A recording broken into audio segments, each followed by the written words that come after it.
adalah salat sunnah yang sangat dipegang kuat oleh Nabi SAW. Asyaddu mu'ahadatan. Ya.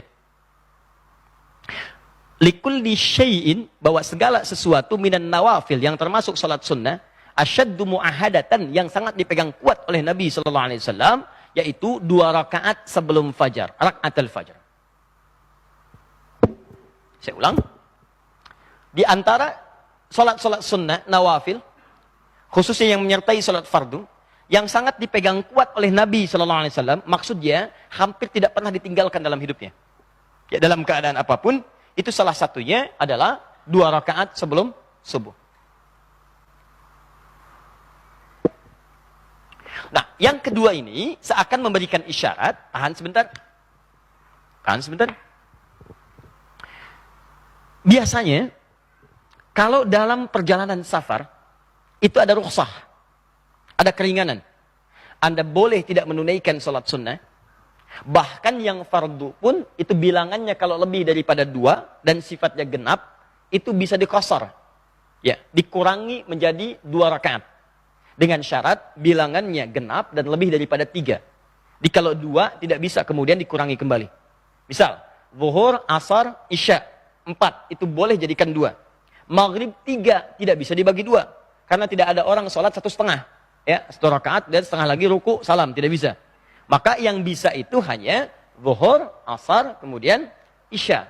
Jika Anda ingin mengurangi itu karena perjalanan tertentu, namanya dikosor. Saat Anda mengkosor itu, teman-teman sekalian, jadikan yang 4 jadi 2. Saat menjadikan 4 jadi 2 itu, bahkan Anda tidak menunaikan sholat sunnah pun tidak ada masalah. Yang paling luar biasa disebutkan di hadis riwayat Al-Bukhari, kalau Anda sedang sakit, bahkan dalam perjalanan, tidak mampu mengerjakan yang sunnah itu, bahkan sholatnya dikosor, bahkan dijamak, jamak kosor, itu pahala sholatnya, termasuk sunnahnya tetap dituliskan sempurna. Hadisnya berbunyi, "Idza maridal abdu aw safar, kutiba lahu mithla ma kana 'alaihi muqiman sahihan." Kalau ada seseorang sakit atau sedang perjalanan, kemudian tidak bisa menyempurnakan amalan seperti kebiasaannya. Biasanya sholat sunnah dulu, misalnya zuhur, 2 rakaat sampai 4 rakaat. Kemudian sholat setelah zuhur, sunnah lagi. Ini Anda mau ke Bandung, macet. Istirahat di kilometer 57. Sampai di situ Anda duga ke Bandung akan macet lagi sampainya maghrib. Anda jamak menggabungkan 2 sholat yang dekat. Zuhur dengan asar digabungkan, kosor, kurangi jumlah bilangannya. Zuhur 2, asar 2. Begitu Anda kerjakan zuhur 2, asar 2, Anda tidak kerjakan sholat sunnahnya. Karena yang fardu aja dikurangi, masa Anda kerjakan yang sunnah juga? Ya, nah maka ketika Anda kerjakan 2 yang zuhur, 2 yang asar, itu pahalanya tetap dituliskan dengan sholat sunnahnya sempurna semuanya. Dengan catatan Anda terbiasa menunaikan sholat sunnah sebelumnya. Jadi kalau Anda tidak terbiasa menunaikan sholat sunnah sebelumnya, yang dituliskan cuma 4 aja, 4 zuhur, 4 asar. Alhamdulillah akhirnya, walaupun tidak sholat sunnah dituliskan pahala sunnahnya. Alhamdulillah, belum tentu. Ya, kalau Anda tidak terbiasa sholat sunnah sebelumnya, paham? Nah, tapi ada yang menarik, khusus untuk subuh, itu tercatat dalam kitab-kitab hadis, bahkan riwayat-riwayat yang sahih, untuk subuh, Nabi tetap mempertahankan sholat sunnahnya. Ini menarik sekali. Kenapa? Ada 2 alasan. Yang pertama, memang sholat subuh itu sholat yang paling singkat, cuma 2 rakaat. Silahkan cek, zuhur 4, dikosor jadi 2, gitu kan? Nah, yang kedua ini yang paling menarik, karena banyak keutamaan-keutamaan di 2 rakaat sebelum subuh itu yang tidak ditemukan di sholat-sholat sunnah yang lainnya. Jika Anda kerjakan itu, maka Anda akan mendapatkan kemuliaan yang tidak ditemukan di tempat-tempat dan waktu-waktu lain, di waktu-waktu sholat selain subuh. Nah, apa 2 keutamaan ini, atau keutamaan-keutamaan dimaksudkan? Sebelum itu, saya garis bawahi dulu, artinya, kalau Anda sedang berperjalanan pun, sedang di perjalanan, sedang safar dan sebagainya, masuk waktu subuh, saking lama 2 rakaat ini, Nabi menjaganya. Kalau memungkinkan mengerjakannya, maka jangan tinggalkan itu. Sekalipun hukumnya sunnah. Paham? Bisa di airport, sudah tiba subuh Anda nunggu.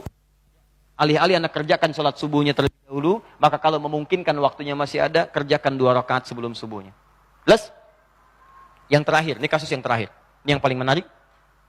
Nabi dalam perjalanan, kemudian di situasi dini hari, sudah sholat malam dan seterusnya, Nabi minta Bilal berjaga. Riwayatnya sahih, Bilal kamu berjaga.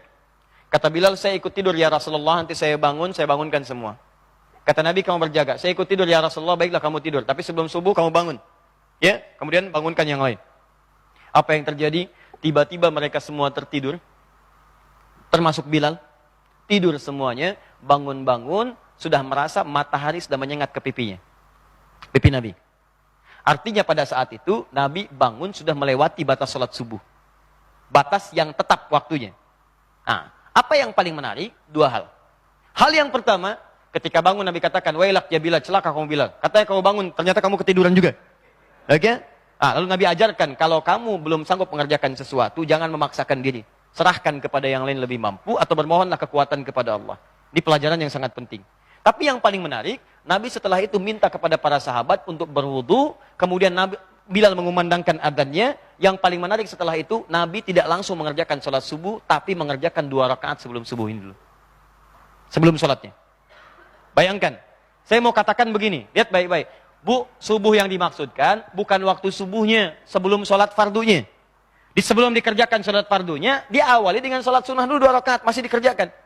Nah, para ulama hadis mengatakan, kalau 2 rakaat ini tidak penting pada saat itu, mustahil dikerjakan. Pasti Nabi akan langsung kepada sholat subuhnya yang 2 rakaat. Menariknya, Bilal memberi isyarat, setelah itu sholat sunnah, setelah sholat sunnah kemudian qomat baru ditunaikan sholat subuhnya. Ini menunjukkan keutamaan 2 rakaat sebelum subuh, itu jauh di atas sholat-sholat sunnah yang lainnya, bahkan yang mengiringi sholat fardu. Ada keutamaan khusus dibanding sholat-sholat yang lain. Jelas? Baik. 1. 2. Pertanyaannya, Ustaz, kok Nabi bisa kesiangan? Katanya Nabi, katanya Rasul, kok kesiangan?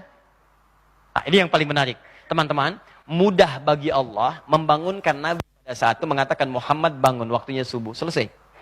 Cuman diperkenankan oleh Allah pada saat itu, Nabi kemudian dibangunkan melebihi batas waktunya yang normal pada saatnya untuk memberikan contoh pada umatnya ke depan jika mengalami situasi serupa.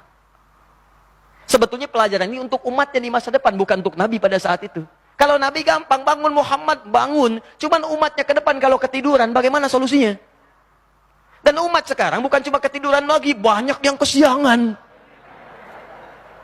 Maka diajarkan contoh. Apa contohnya? Jika seseorang itu kemudian bangun dari tidurnya, melewati batas sholatnya, keluar sabda Nabi, itulah waktu sholatnya. Tunaikan waktu sholat yang bangun dari tidurnya, itulah waktunya. Misal, Anda subuh, terlalu lelah, capek, gitu kan? Ingat, bukan disengaja ya, bukan begadang nonton bola misalnya, kemudian ketiduran, sengaja kemudian lambat subuh, itu dosa. Itu dosa. Tapi ada yang hal-hal yang kadang nampak dalam kegiatan yang tidak kita rencanakan. Capek Anda kemudian dari pekerjaan, datang jam 1 malam, kemudian setelah itu Anda mandi, Anda kemudian sholat dulu, bahkan sempat tahajud sampai 2:30. Udah itu tiduran dulu, begitu bangun jam 7 misalnya kan. Nah, ketika Anda bangun ini, bukan berarti waktu sholatnya habis, tidak. Kerjakan sholat itu tepat pada saat bangunnya.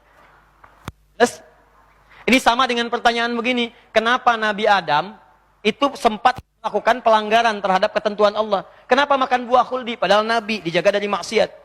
Nah, Nabi Adam itu diperkenankan oleh Allah makan buah khuldi bukan karena nggak dijaga, untuk memberikan tuntunan tobat bagi anak cucunya yang bukan Nabi di kemudian hari.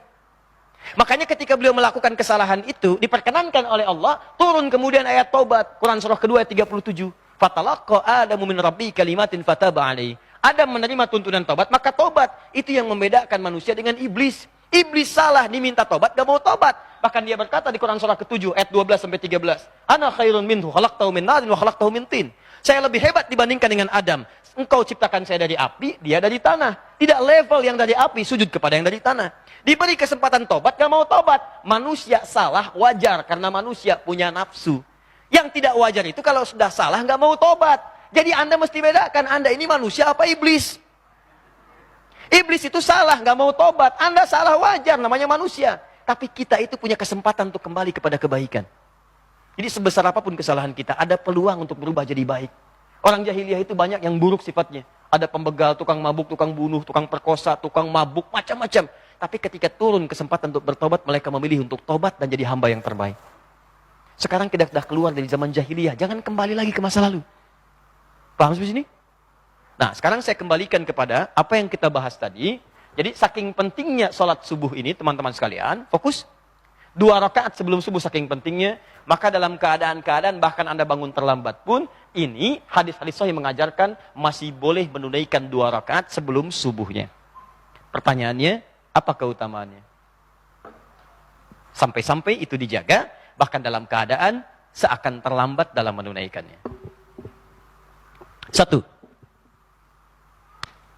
hadis riwayat Muslim, ke nomor hadis 725-nya, tadi sampai 727.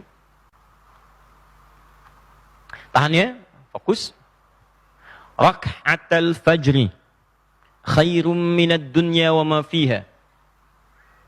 2 rakaat sebelum subuh itu keistimewaannya lebih daripada dunia dan seisinya. Bapak Ibu, kalau saya kasih pilihan, pilih 500.000 atau pilih dunia dan seisinya, pilih mana? Alhamdulillah, normal. Normal. Walaupun pada prakteknya kadang-kadang tidak begitu. Contoh, bikin broadcast ya dari sekarang dan viralkan.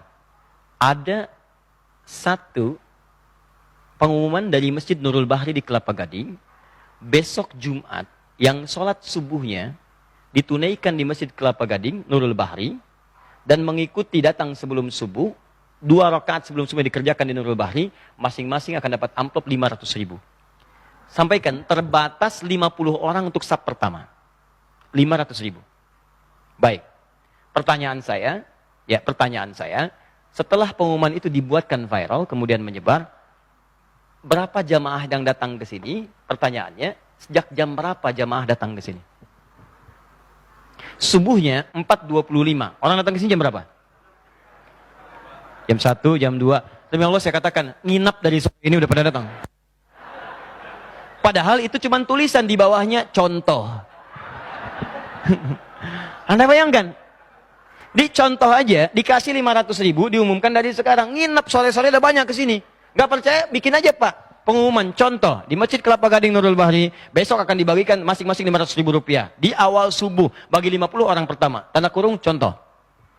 Atau nggak usah kasih contoh, kalau Anda benar-benar berniat, silahkan cek. Berapa yang datang? 4.25 adzan subuh, mulai sore udah datang. Malam itikaf dan sebagainya. Wajah-wajahnya nggak pernah Anda kenal sebelumnya.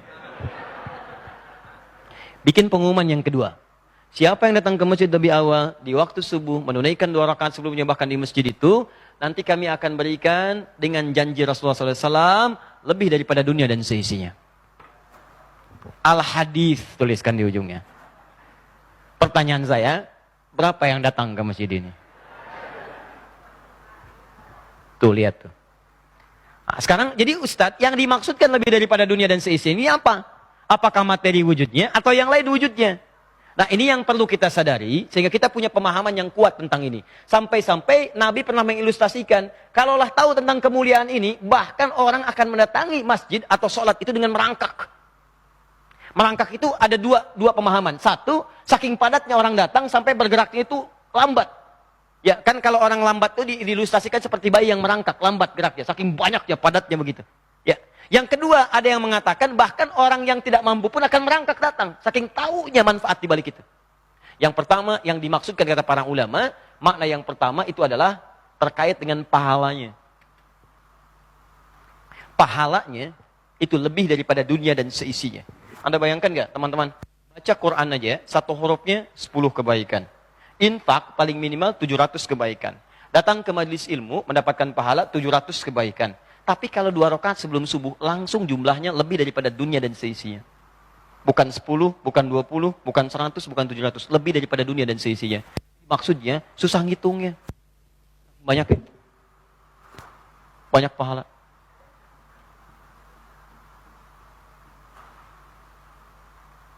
Nih antum datang ke masjid ya.